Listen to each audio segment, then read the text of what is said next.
তো আমি এতদিন জানতাম ভালোবাসায় মানুষ নাকি অন্ধ হয়ে যায়, বাট না না না না, এই মালটাকে থেকে আমার পুরো পুরো মানে ধারণাটাই চেঞ্জ হয়ে গেছে।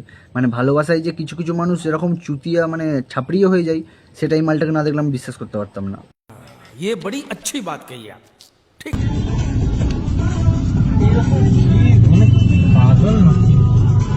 আর ভাই আমি একটা জিনিস থেকে অবাক হয়ে গেলাম, এই ভিডিওটার কমেন্ট বক্সে কিছু কিছু পাবলিক মানে কমেন্ট করেছে, ভাই তুই প্রেম ভালোবাসার মানে বুঝিস, এটাকে ভালোবাসা বলে, এটাকে প্রেম বলে। আবে তাদের উদ্দেশ্যে আমি একটা কথাই বলবো, আবে চুতিয়া, এটাকে প্রেম বলে তাই তো? মানে ভাই তোর যদি প্রেম করার ইচ্ছাই থাকে, যদি আরে ভাই তুই সাইডে যা না, তুই সাইডে যে প্রেম কর, পীড়িত কর, কারোর দেখার দরকার নাই ভাই। এইভাবে ট্রাফিক সিগন্যালে দাঁড়িয়ে না আছে তোর কাছে কোনো হেলমেট, না আছে কিছু, ভাই এদেরকে কেন পুলিশ ধরে না আমার মাথায় ঢোকে না। ভাই কিছুক্ষণ পর এরা হয়তো যেতে যেতে মানে একে তো ডগি স্টাইলে বা যার কোনো একটা স্টাইলে আছে, বাট কিছুক্ষণ পর যেতে যেতে মনে হচ্ছে কিস করতে লাগবে, আর কিস করতে করতে গাড়ি যা চালাবে হয়তো কাউকে দেখবেও না, কাউকে যে ঠুকে দেবে। ভাই এদের কিছু হয়ে গেলে আমার মানে কোনো রকম আফসোস হবে না, কোনো রকম খারাপও লাগবে না, বাট আমার এটা ভেবে খারাপ লাগছে এই মালগুলোই হয়তো কাউকে না কাউকে যে মারবে, এদের জন্য কারো না কারো ক্ষতি হবে। আবে এদেরকে কেন পুলিশ ধরে না, মানে আমি কিছু বুঝি না। भारी मिस्टेक हो गया सर।